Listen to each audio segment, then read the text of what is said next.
Bom dia, esse é o nosso trabalho sobre a disciplina de Tecnologia Mecânica de 2020.1. Trabalho referente aos conceitos de usinagem, os processos, também a diferenciação dos conceitos de máquinas operatrizes manuais e CNC. Nossos componentes são esses aí que estão apresentados.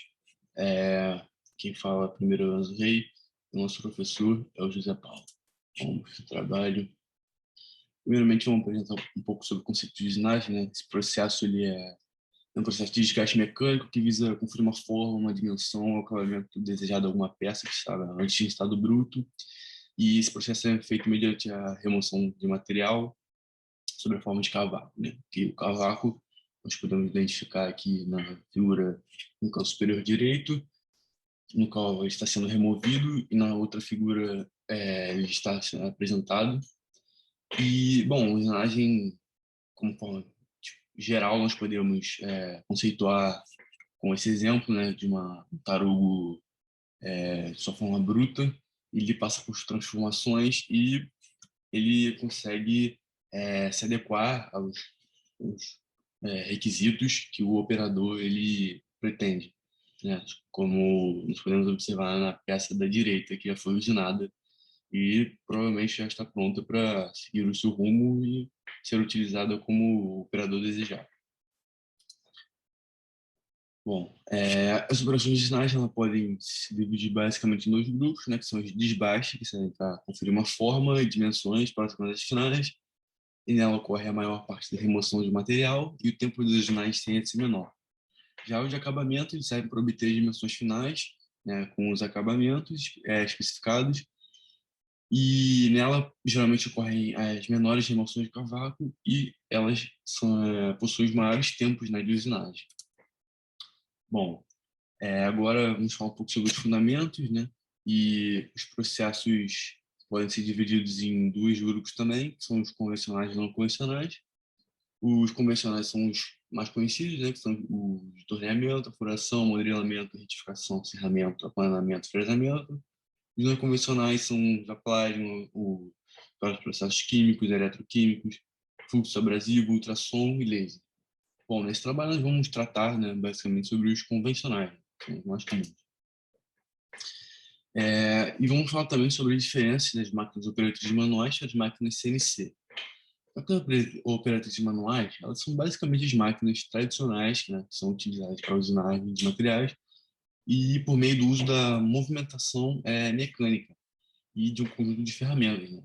Nelas é o próprio operador que tem grande importância, que é ele que vai operar a máquina, né, de forma, mecanicamente, para que a usinagem ela saia de acordo com o desejo dele, né? E alguns exemplos, né, dessas máquinas são as mais comuns, né, que os processos mais comuns, né, são o torno, fresadora, a plana, o mandril, a furadeira, serradora, retificadora. Essas são as máquinas dos processos mais comuns. E as imagens que nós apresentamos o torno e a fresadoras, né, manuais para ilustrar. Bom, as máquinas CNC, elas são um sistema que permite, é um sistema, né, que permite o controle das máquinas, sendo utilizado em centros de usinagem, e ele permite, né, o controle simultâneo de vários eixos através de uma lista de movimentos, né, que está escrito num código específico, né, que foi programado. Basicamente, né, esse método ele começou sendo desenvolvido nos anos 40, né? Antigamente o método ele era escrito como NC, né, que é uma sigla em inglês, e para sigla em português, que é CN, que é o controle numérico, né? Foi criado pelo Instituto de Tecnologia de Massachusetts, né, o MIT. Inicialmente ele era usado, ele, ele utilizava filtros, né, perfurados, e também depois com o advento, né, dos computadores, na evolução, ele evoluiu para o que nós conhecemos hoje por CNC. E com isso, né, atingiram os objetivos, né, de confecção das peças complexas, com uma grande precisão, e especialmente ainda quando esse processo ele era utilizado em conjunto com os programas, né, que surgiram mais na atualidade de CAD e CAM. Bom, de manhã, em geral, a gente pode dizer que o equipamento ele consegue receber e computar as informações e transmitir para a máquina, que vai realizar o procedimento esperado de acordo com a programação que foi feita, né? Os objetivos, né, dessas máquinas são fazer com que o fator humano, né, ele interferisse o menor possível, né, nos processos e, consequentemente, houvesse um melhor resultado, né, e maior qualidade na produção, um aumento da flexibilidade e diminuição dos tempos. E os benefícios eles são justamente as confirmações dos objetivos, né, que são aumento da produtividade, diminuição do tempo, flexibilidade, realização de um maior número de operações que os sistemas convencionais não conseguiam, uma maior precisão. E os tipos de máquinas que possuem essa variação de CNC são o torno, a frezadora, o jato d'água, a furadeira e talhadeira, a puncionadeira, e a retificadora e o EDM, né, que de eletroerosão a fio e por penetração também. Bom, o funcionamento dessas máquinas CNC ele pode ser resumidamente explicado, né, nessas 3 etapas, né? A primeira é a etapa de programação, que é a parte de design da peça, né, na qual ela está planejada e vão ser planejadas também as máquinas que vão ser utilizadas e vão ser feitas as programações necessárias. E a parte de comando numérico é a recepção das informações, né, que foram programadas na etapa anterior e que vão ser transmitidas para as máquinas, que na última etapa do desenvolvimento vão literalmente visionar as peças de acordo com as informações que foram obtidas, né, pela máquina. Bom, o primeiro processo aqui que nós vamos tratar, né, dos processos usinagem é o de torneamento, que provavelmente é o mais famoso, que ele é um processo de usinagem que se baseia no movimento da peça em torno do seu próprio eixo, e o objetivo é a confecção de superfícies de revolução com auxílio de ferramentas, né, as pastilhas, destinadas à remoção do cavalo. Enquanto a peça gira em torno do seu próprio eixo, a ferramenta de corte ela segue uma trajetória coplanar ao eixo de rotação, né? E os torneamentos podem ser divididos entre os externos e os internos, e aqui nós temos alguns exemplos deles nas figuras. Bom, o maquinário utilizado nesse processo, ele é o torno, né? Ele pode ser justamente o torno mecânico ou o torno CNC, né? Como nós já observamos e já falamos sobre o processo CNC, suas máquinas CNC anteriormente, né? Bom, agora a gente vai falar um pouco sobre o aplanamento, que é o processo destinado à confecção de superfícies regradas, que utiliza a máquina chamada plana, e essas superfícies são geradas a partir do movimento alternativo da peça ou da ferramenta manocortante, que pode ser tanto na vertical quanto na horizontal. O aplanamento ele possui dois tipos principais de planos, que são os que a gente vai focar aqui no nosso trabalho, que são as limadoras e as de mesa. Nas limadoras, a ferramenta possui movimentos no sentido vertical e horizontal por meio de manivelas e se movimenta em relação à peça. Já nas de mesa, a peça se movimenta em relação à ferramenta, que é a qual possui apenas o movimento de avanço, no movimento de ida e volta, sendo geralmente utilizadas para a obtenção de superfícies regradas em peças de dimensões muito maiores do que a plana limadora. E aqui são alguns exemplos das planas, a limadora e a plana de mesa. Agora falaremos sobre um processo de usinagem chamado furação, que consiste basicamente na obtenção de furos na peça, ou acabamento, ou alargamento dos mesmos, né? Furos pré-existentes. E o formato desses furos são majoritariamente cilíndricos e pode acontecer de duas formas. Ou a peça, ou a ferramenta, que é a broca, ela realiza um movimento de rotação em torno do próprio eixo, e ao mesmo tempo em que se aproxima da peça, ou a peça se aproxima da broca, para que ocorra o avanço e a remoção do cavaco. Nesse esquema, por exemplo, simples de furadeira, a gente tem a mesa lá de baixo, que tem um ajuste vertical, tanto para cima quanto para baixo, que dependendo do tamanho da peça, você vai precisar disso, né? Vai ser útil nesse sentido.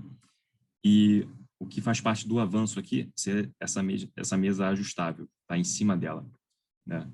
Em cima da broca, no caso. Tem a broca ali, tem um esquema da broca que está realizando o movimento de rotação. Nesse caso, a broca está realizando o movimento de rotação e tem uma mesa ajustável que faz parte, que possibilita que você tenha um avanço na peça e realize a furação. E dentro desse processo, a gente tem 5 principais modalidades, que seria a furação em cheio, o escareamento, a furação escalonada, furação de centros e trepanação. Aqui a gente tem um pequeno esquema com um pouco dos exemplos previamente citados, que tem a furação em cheio, no caso aqui, em que você faz um furo passante da peça, ou seja, você remove praticamente todo o cavaco na circunferência do furo. Você tem alargamento do furo, em que você quer aumentar o diâmetro de um furo pré-existente, você remove menos cavaco. Nesse sentido, tem a furação escalonada, em que quando você quer dois diâmetros diferentes de uma só vez, você economiza em processo de fabricação, você não precisa ter furado duas vezes a mesma peça. Tem bloqueamento, rebaixamento de furo, tem alargamento de precisão e o escareamento, em que você tem uma extremidade cônica aqui, em que serve para você encaixar a cabeça do parafuso, para ela ficar alinhada com a superfície da peça, não ter nenhuma uma saliência aqui na peça final. Aqui tem os exemplos de broca, de vidia, né? E de diferentes diâmetros para diferentes processos. Na verdade, para o mesmo processo, mas para diferentes diâmetros, diferentes furos. Aqui, os processos finais são trepanação e furo de centro. No furo de centro, a gente a gente marca o centro da peça, né? Que vai ser útil para a gente posteriormente, mas não realiza um furo propriamente dito.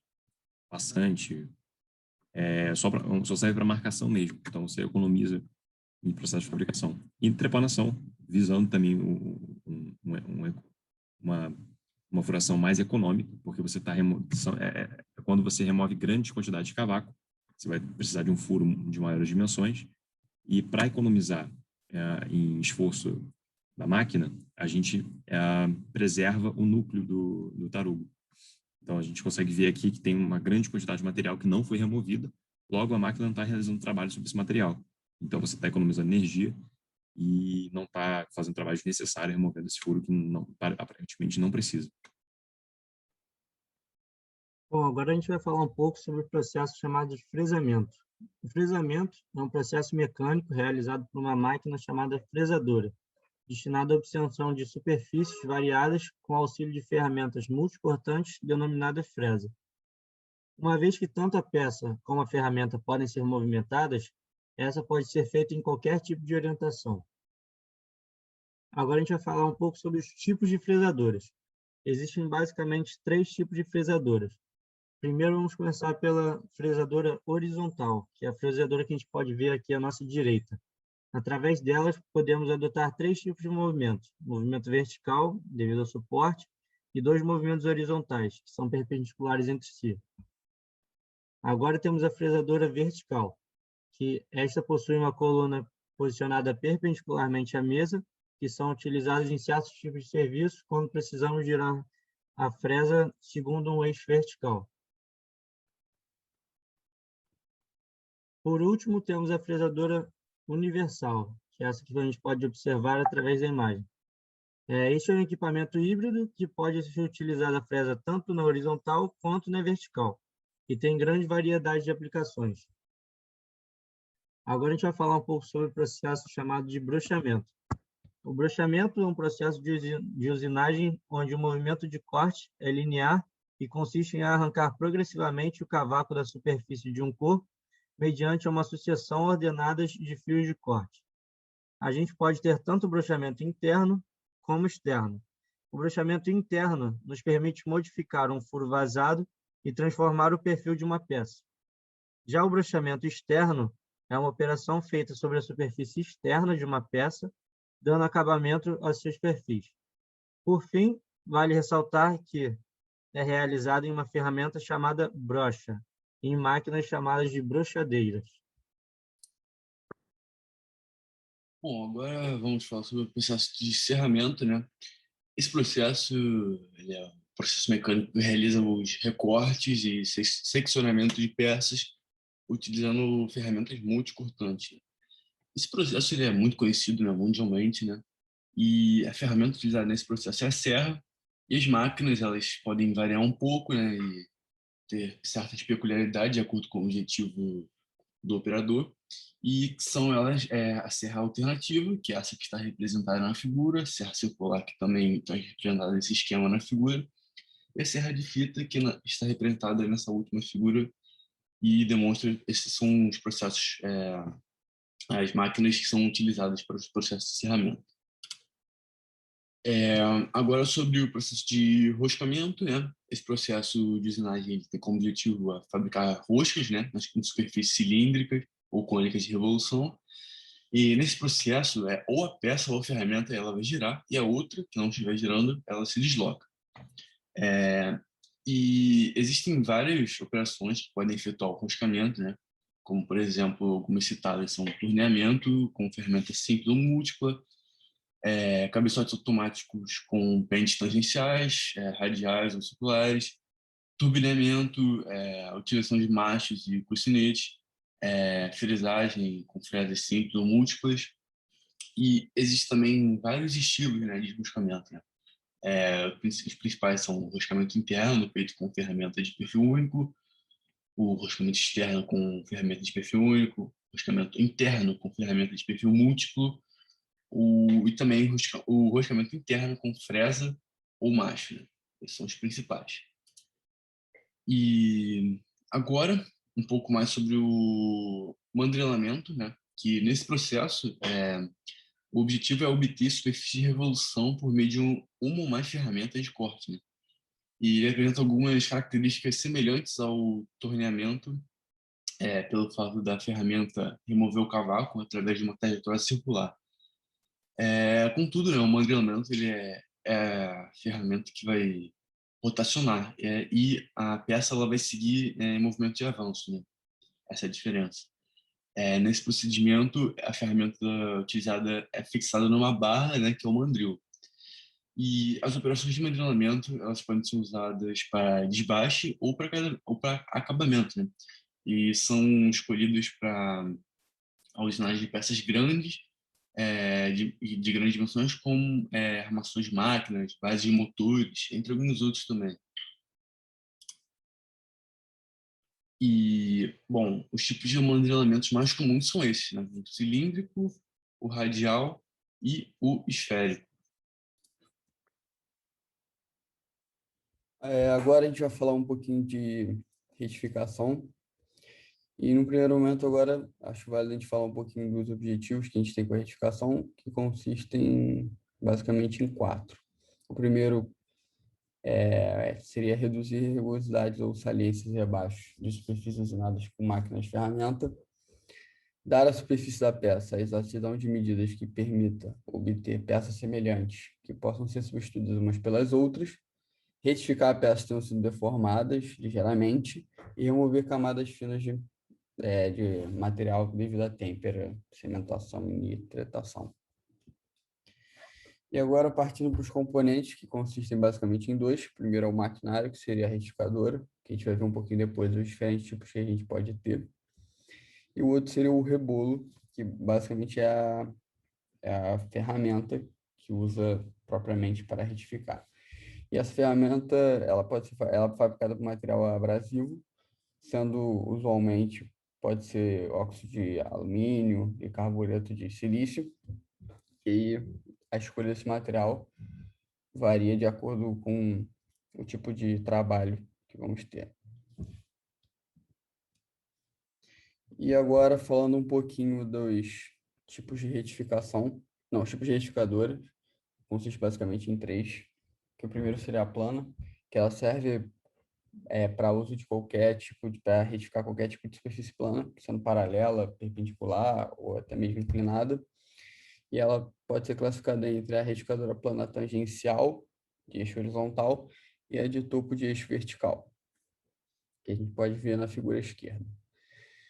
O segundo tipo seria a retificadora cilíndrica, que ela trabalha com qualquer tipo de superfície cilíndrica, tanto externamente quanto internamente. A gente pode ver na figura do meio, uma representação. E a última seria a retificadora sem centro, ou centerless, que ela é comumente usada em produções em série, onde a peça ela é conduzida pelo rebolo e pelo disco de arraste. E a figura da direita a gente tem uma breve representação dessa figura.